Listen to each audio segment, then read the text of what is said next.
Hi and welcome to another Watch Geek video. Today we're taking a look at the new model from Aeromat called X-15. The name comes from the X-15 experimental spaceplane, which still holds the record for the fastest human-operated flying vehicle. X-15 was a plane that could reach incredibly high altitudes, pretty much passing the barrier into outer space. Pilots who flew it and passed 50 miles of altitude were given astronaut wings and were considered astronauts. One such pilot who actually became a real astronaut in the Apollo and Space Shuttle programs is Joe Engel, the last living pilot of the X-15.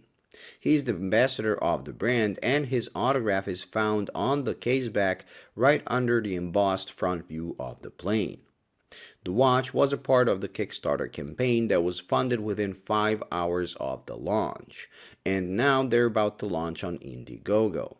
I'll leave a link in the description if you want to sign up for the launch date notification, as they will offer it at a special discount price for the first 24 hours. Now back to the watch. The watch itself is assembled in USA, in Oklahoma, as a tribute to the American roots of the X-15 plane. The case itself is made out of coated titanium, which makes the watch surprisingly light despite being a bit on the big side. With 44 millimeters in width and 51 lug to lug, it is on the border of being too big for my 6.7-inch wrist. But it appears smaller than it is, so I can actually pull it off. The reason for a smaller wear is probably down to a pretty thick bezel, which makes the dial look a bit smaller. Overall, I do like the proportions and the dial layout with a stepped chapter ring and sunken 24-hour display. The hands are sword-shaped and easy to read, although I would prefer if the minute hand was longer, reaching the minute hashes on the chapter ring. I do love the seconds hand, which not only adds a splash of color with its red tip, but is also pretty noticeable as it's shaped to resemble the X-15 plane. A nice and original detail. The X-15 theme continues on the caseback, where you will find a cutout made to resemble the turn and slip indicator found in the plane's cockpit. 2 yellow lines are printed vertically, and you can see the logo on the rotor dance between them as you tilt the watch. The movement itself is a Seiko NH35, probably the most used movement in microbrand watches. With 21,600 bph, hacking, hand winding, and in this case a date, it is a no-frill workhorse that will work reliably for years, with only the accuracy being a bit of a hit or miss. I have watches with this movement that keep excellent time, and some that don't. What they all have in common is that they're pretty consistent when worn all the time.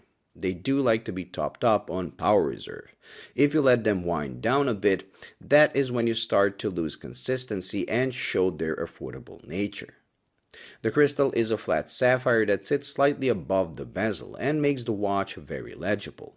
The lume is decent, but nothing special. It will be visible for a few hours during the night, but it is not as bright as what you get on Seiko divers.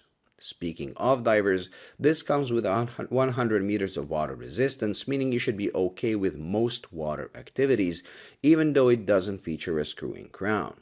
The crown itself is really well protected with oversized crown guards, but surprisingly easy to grip and operate due to its size. Overall, it is a nice, stealthy-looking pilot watch that looks simple, legible, and with a cool story behind it. The supplied mesh bracelet matches the watch perfectly and is very easy to size without any special tools. The only gripes I have about it are the already mentioned short minute hand and the fact everything is coated in black, as only time will tell how it will handle scratches and wear marks. In my opinion, coated watches usually look terrible when they start showing the metal underneath, but this one, because of its tool-like look and brushed surfaces, might actually end up looking cool with some wear marks. These can be had at $285, which is what you would expect with the specs of this watch. But if they do the same discount as with the Kickstarter campaign, expect to pay somewhere around $200 in the campaign, which makes it a good deal. Not to mention you support US manufacturing if you're from the US. Well, thank you for watching. I hope you enjoyed and found it useful. If you did, please like and subscribe, and until the next video, bye.